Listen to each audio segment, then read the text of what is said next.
So I want to start by talking about how Metaplex all started. So the heat map that I show on this slide shows that the copper complexes that we're able to find can be used to treat platinum-resistant cancers. So what's important on this heat map is the middle section where it says ligand and drugs shows the activity and the potency of these ligands against platinum-sensitive cell lines.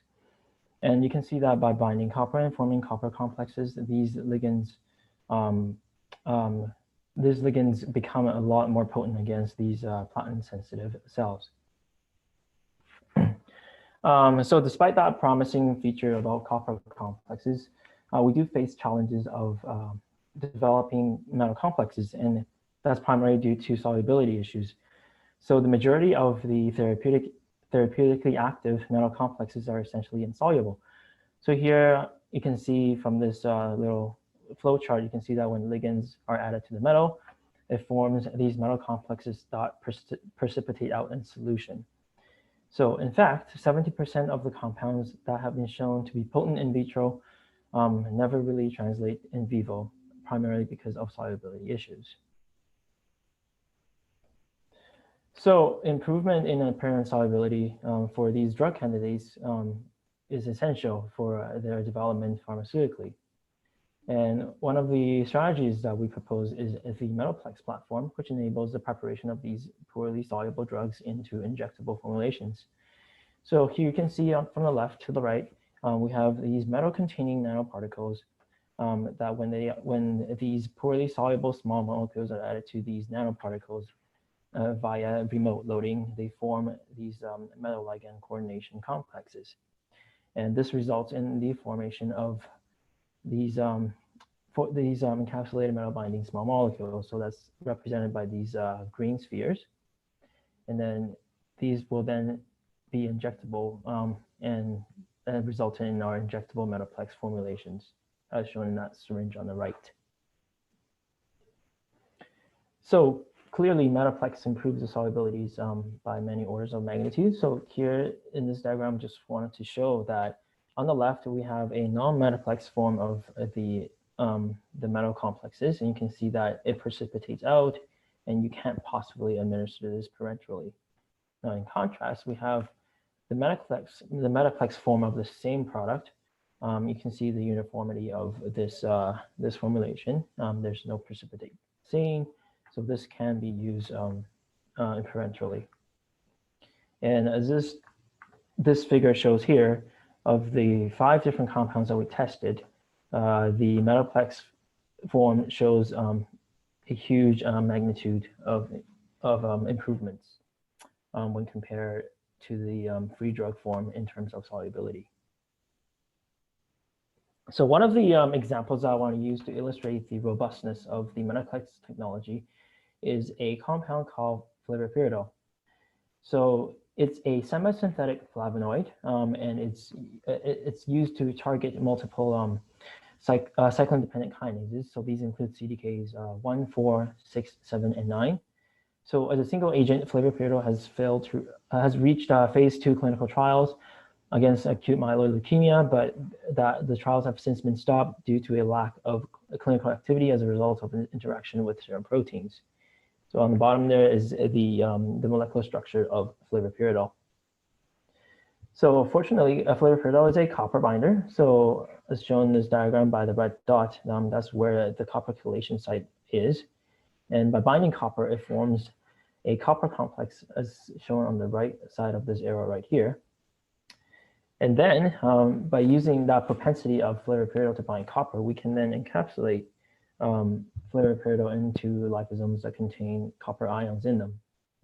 So as shown by the flow chart on the right here, you can see that there's these copper 2+ containing liposomes can remotely draw Flavopiridol into liposomes, and this results in the formation of copper Flavopiridol inside the aqueous core of these liposomes. And then we have a Metaplex formulation of Flavopiridol, as shown by the liposome on the right. Now, these liposomal Flavopiridol displayed markedly enhanced circulation lifetime when compared to the free Flavopiridol. So as shown by the graph on the right here, where we plot the change of the plasma flavopiridol concentration over time, you can see that the liposomal flavopiridol, which is represented by the round dots, has a much more prolonged circulation time when compared to the free flavopiridol formulation, which is represented by the square dots. So you can see that the formulation, the liposomal formulation drastically prolonged the circulation lifetime when compared to free flavopiridol. And this makes it more favorable as a formulation when compared to the free form.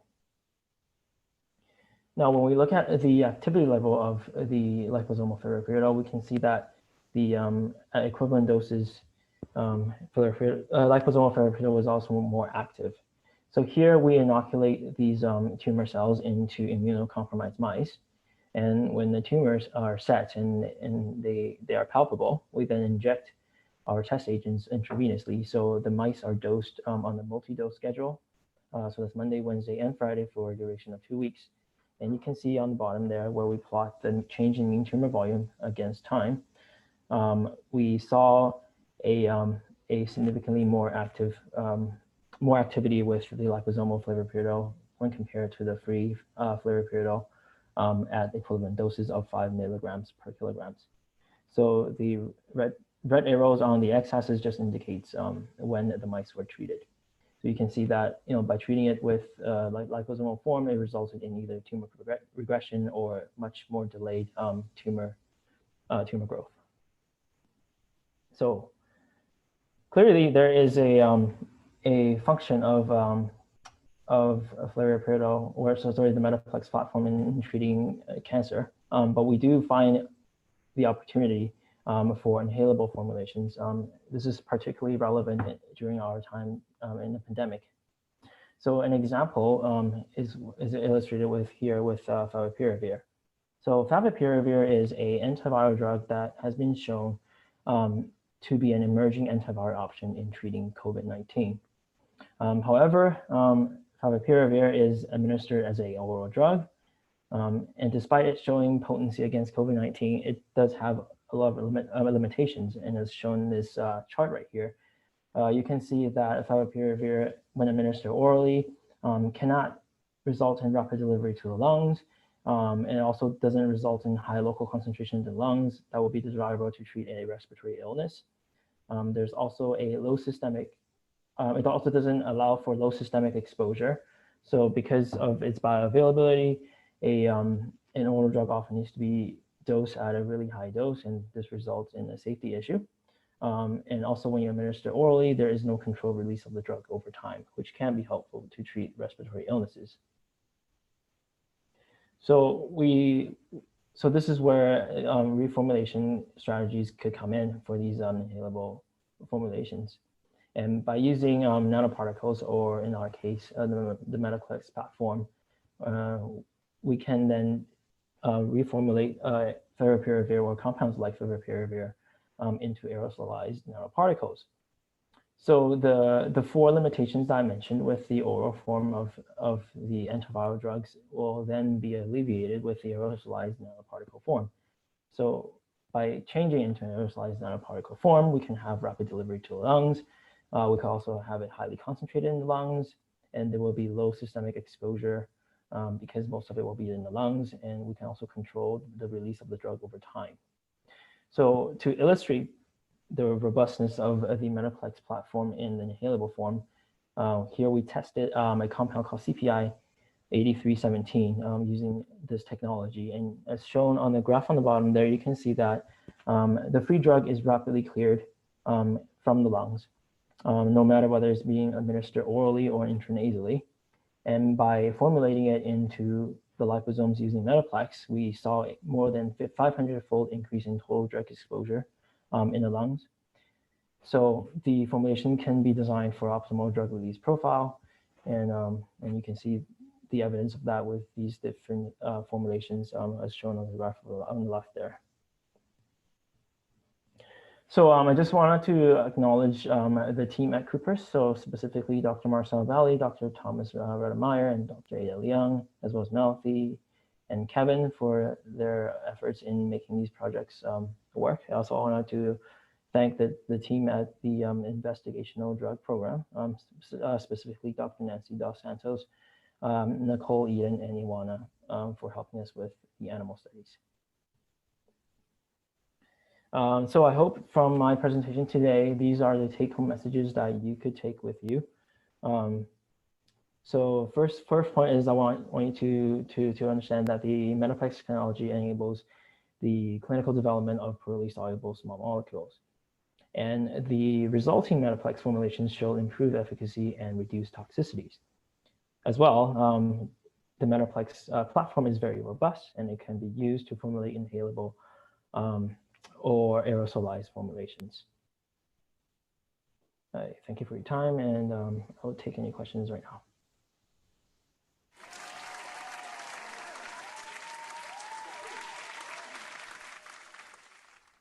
Thank you very much, Kent. Thank you. Let's open the floor to questions from the audience now. Please either submit a written question or raise your hand. Marshall, are there any questions or hand raises at this time? Yes, we have a raised hand from Sheldon. Sheldon, you should be able to unmute yourself and go ahead. Yeah, thank you. Thank you for your presentation. I had a question regarding the factors that influence the solubility improvement that you see with Metaplex. Like, is this just the metal you're using, or are there other factors to consider regarding like what the molecule is or any chemical functions maybe? For the Metaplex platform, we're typically looking for compounds that have the metal binding capabilities. Like the liposomes remote loading started off with the pH gradient loading, but we tend to not have the pH gradient present in addition to the Metaplex gradient. Does that answer your question, Sheldon? Yeah, thank you. And what exactly is remote loading? Because you mentioned that at the beginning, but I'm not familiar with. So to load drugs into liposomes, there are two ways. One's passively, one's actively. So you can either load drugs while you're making the liposomes, or you can add drugs to liposomes that are preformed. So by remote loading, we're adding drugs to liposomes that have been preformed. Okay, thank you. No problem. Kent, I'm wondering, could you speak to copper toxicity in this process? That is actually a very common question that we do get from the Metaplex platform. So yes, we have looked into the toxicities of copper. So we do have copper-containing liposomes by itself alone to evaluate whether there will be any inherent toxicities, whether acutely or chronically, that we are able to see. And with the dose of the copper that we use in our studies, we haven't seen any toxicity issues. And also, like other metals such as platinum that have been used and approved in clinics are much more toxic than copper is. I mean, our body naturally has copper exporters that can help expel extra copper regardless. So yeah, I would say it's relatively safe at the dose that we're using. Great. And have you worked with other metals with this platform or formulation? Yes, we have. So we primarily work with transition metals, but personally for myself, I've worked with copper and zinc. And I think Sheldon has a raised hand. Sheldon, go ahead. Yeah, I was wondering, how many molecules can you load per liposome? What do you mean by molecules? Like you're loading a certain, I'm guessing you're loading a certain number of, the drugs you're working with.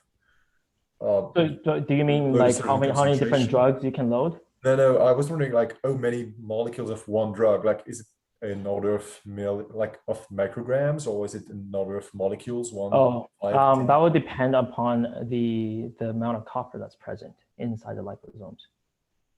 Okay, and you can range that however you like, or? Yep. So when we're making the liposomes, we rehydrate the lipid film with our buffer of choice. So you can control the concentration of the metal when you're making that buffer. Okay, thank you. That's very interesting.